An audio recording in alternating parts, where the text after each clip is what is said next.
혹시 이런 적 있으세요? 아무것도 느껴지지 않는 날들. 퇴근하면 침대에 눕고 무의미하게 핸드폰을 보다가 잠에 드는 일상을 반복하다 보면 어느 순간 공허한 느낌이 들어요. 아무것도 안 했는데 피곤하고 쉬었는데 회복된 기분이 안 들죠. 그렇게 살다 보면 어느새 마음이 무뎌집니다. 기쁨도 슬픔도 화도 잘 안 느껴져요. 그냥 하루하루가 흐릿하게 지나가는 느낌. 그러다 이상한 날이 있었어요. 내가 하기 싫어서 피하던 일을 하고 난 후 전 그 공허함에서 벗어남을 느꼈어요. 새벽에 알람을 끄지 않고 일어났을 때, 거절하기 어려운 말을 용기 내서 했을 때, 운동하면서 숨이 가빠졌을 때, 그 순간만큼은 지금 살아있다는 게 확실히 느껴졌습니다. 오늘은 그 이야기를 하려고 합니다. 작은 불편함이 어떻게 우리를 다시 살아있게 만드는지. 우리는 너무 오래 편안함 속에 숨어 살았습니다. 아침에 일어나기 싫으면 알람을 미루고, 운동하기 싫으면 내일로 미루고, 불편한 대화는 피하고, 힘든 선택은 회피하죠. 그게 나쁜 건 아니에요. 사람은 원래 편한 걸 찾게 되어 있으니까요. 문제는 그 편안함이 오래 지속되면 우리 몸과 마음이 무뎌진다는 겁니다. 예전에 저도 그랬습니다. 퇴근하면 소파에 누워서 폰만 봤어요. 아무 생각도 안 하고 그냥 시간을 보냈죠.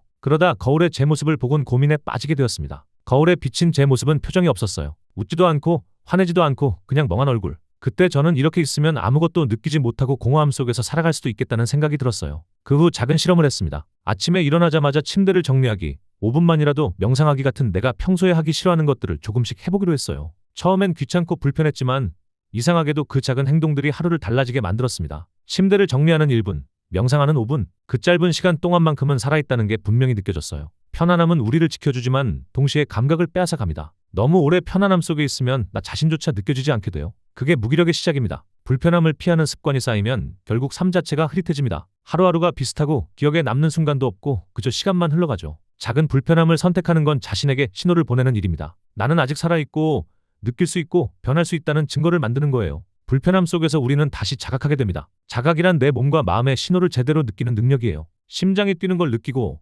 숨이 가빠지는 걸 알아차리고 긴장되는 감정을 인정하는 것. 그런데 우리는 이런 신호들을 너무 오래 무시해왔습니다. 불편하니까 피하고 힘드니까 회피하고 그러다 보면 내 몸의 신호를 잃는 능력 자체가 사라져요. 아는 친구 중에 늘 낯선 사람과 대화하는 게 두렵다고 말하는 친구가 있었어요. 말을 이상하게 할까봐, 어색해질까봐 걱정이 많았죠. 그래서 카페에 가도 말없이 앱으로 주문하고 식당에서도 최대한 말을 아끼려고 했습니다. 그런데 그럴수록 더 불안해지더래요. 누군가 말을 걸면 머릿속이 하얘지고 간단한 주문조차 떨리고 완전히 악순환이었습니다. 그 친구에게 말했어요. 한번 카페에서 직접 주문해보는 게 어때? 간단하게 아메리카노 하나만. 처음엔 망설였지만 결국 시도했습니다. 카운터 앞에 서서 떨리는 목소리로 주문했어요. 목소리가 작아서 다시 물어봤지만 결국 주문은 성공했죠. 그런데 놀라운 일이 일어났습니다. 주문을 받고 자리에 앉았을 때 그 친구는 말했습니다. 야, 생각보다 별거 아니네. 아무도 내 말을 이상하게 생각하지 않았어. 그 후로 매일 조금씩 도전했습니다. 카페에서 주문하고 편의점에서 직원에게 물어보고 식당에서 추천 메뉴를 물어보기도 했어요. 몇 주 후엔 자연스럽게 대화하더라고요.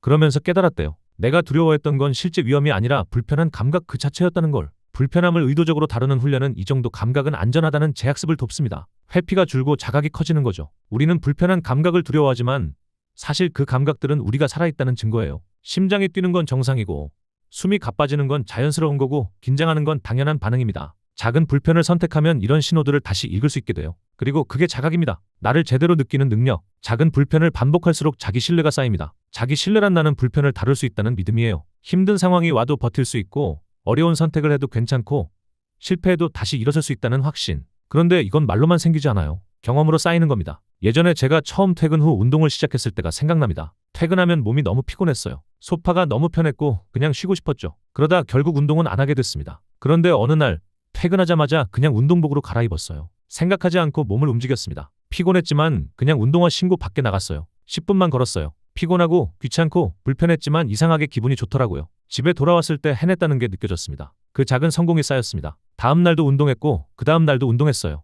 일주일이 지나니 퇴근 후가 두렵지 않았습니다. 나는 할 수 있는 사람이라는 믿음이 생긴 거죠. 그 믿음은 다른 영역으로도 번졌습니다. 거절하기 어려운 말도 할 수 있게 됐고 미루던 일도 시작하게 됐어요. 작은 불편을 선택했던 경험이 전체적인 자신감으로 이어진 겁니다. 반복 가능한 작은 불편은 자기 효능감과 자기 신뢰를 누적시킵니다. 나는 불편을 다룰 수 있다는 기억이 쌓이면 쉽게 무너지지 않는 활력이 복원돼요. 불편함은 단순히 힘든 게 아니라 나를 증명하는 기회입니다. 한 번 불편을 넘길 때마다 나는 조금 더 강해져요. 그리고 그게 살아있는 감각입니다. 내가 선택하고 행동하고 변화할 수 있다는 느낌. 우리는 편안함 속에서는 살아있다는 걸 잊어버립니다. 하지만 작은 불편 속에서는 확실히 느껴요. 심장이 뛰고 땀이 나고 숨이 가빠지는 그 순간. 그게 바로 살아있다는 증거죠. 완벽할 필요는 없습니다. 거창한 도전도 필요 없어요. 오늘 하루 작은 불편 하나만 선택해보세요. 새벽에 일어나기, 계단 오르기, 찬물로 세수하기, 불편한 대화 한 번 시도하기. 뭐든 좋아요. 그 작은 불편이 당신을 다시 깨웁니다. 무뎌졌던 감각이 돌아오고 흐릿했던 하루가 선명해지고 살아있다는 느낌이 다시 찾아와요.